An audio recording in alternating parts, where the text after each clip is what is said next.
And you might find yourself checking into a short-term rental rather than a hotel. Yeah, their popularity has continued to grow in recent years, but campaigners say an increasing number of the properties can cause problems with antisocial behaviour and worsen housing shortages. Now, some areas are looking to regulate the rentals more tightly. They include Brighton, as James Lewis now reports. Lorelei runs this boutique Airbnb in the city. I've designed this whole flat to be a really calming writing retreat, so everything here is nautical themed. And while understanding that housing is hard to come by, she tells me not every short-term let is the same. I think it comes from the right place because obviously it has got out of hand, and I think we need to protect people that are trying to buy their first-time buyers. This has been a lifeline for me, like many other people who really benefit from being able to supplement their income with, even if it's just renting out their room or their sofa bed. But I think the main thing is I absolutely love this city. I wouldn't want to do anything that causes a problem. But under fresh proposals set out by Brighton and Hove City Council, stiffer regulations could be on the way. I would like to see a mandatory licensing process and devolve powers to council so that we can make sure that we don't give too many licences out where it's causing a pressure, for example, and we can control how many Airbnb type lettings there are in one area. Working cross-party, the lobbying of the new central government is now hot on the agenda again. Here in Brighton and Hove, we have some of the highest rents in the UK, and it's becoming a more increasingly expensive and unaffordable place to live. We have residents in the North Lane, this ward, who are telling us about their streets and how more and more of the houses on those streets are being given over to short-term lets. It has already been announced that registration and planning rules are being introduced in England. But Airbnb told the BBC the issue is more about the lack of new homes being built and that visitors to Brighton who stay in short-term lets actually help the economy. And then there's the topic of antisocial behaviour. We always forget that, if you're living next door to a party house, it's really disturbing for you and your family. So we would consider those aspects as well. But Airbnb say 2/3 of Airbnb guests to Brighton visit with their families, and the typical guest is around 40 years old.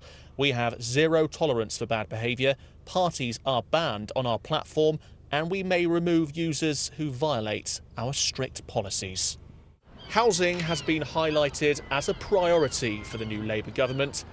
So for people like Lorelei, a sea of change is likely to be on the horizon. James Lewis, BBC News. Well, we're joined now by Dan Wilson-Craw, who's the Deputy Chief Executive of the campaign group Generation Rent. Good morning, Dan. Thank you for joining us. Now, it's tempting to view these corporate giants, Airbnb, as the bad guys, but really this is partly down to successive governments not doing enough to build affordable homes and reform the rental sector. Absolutely, that's part of the problem. I think in a lot of places we haven't been building enough homes to meet to provide homes for people who want to live there, and unfortunately, in a lot of places like Brighton, like many other parts of the country, particularly rural parts, Cornwall, the Lake District, people who have grown up there can't afford to stay there. So in the package just a moment ago, people were talking about the lack of community with no neighbours, but neighbours being replaced by party houses. But you've got communities that are being torn apart because people can't afford to stay near their family and networks. But for those landlords, it's just a financial decision, isn't it? I mean, they can make maybe the same amount of money over a summer season letting out to tourists and visitors than they can from a tenant for the whole year. It just makes financial sense for them. The rents are certainly part of it, and the fact that you can leave it empty and still make more than you could off a tenant. And what's made that worse is the tax system that has made it more profitable for people to run holiday lets instead of renting to tenants. Luckily, fortunately, we've been campaigning for this, and in March the government announced that they were changing the tax system so that now holiday lets must pay more tax, and hopefully that will see some shift back to homes for local people. But as Brighton has been, Brighton Council is intending to call for more powers to regulate holiday lets locally. That's something we want to see all councils have, because we've seen that in Scotland already. That's potentially another way of just making sure we've got the right balance in our towns and in our countryside. Just briefly, the government says it's going to introduce a registration scheme of short-term lets. How much of a difference do you think that will make?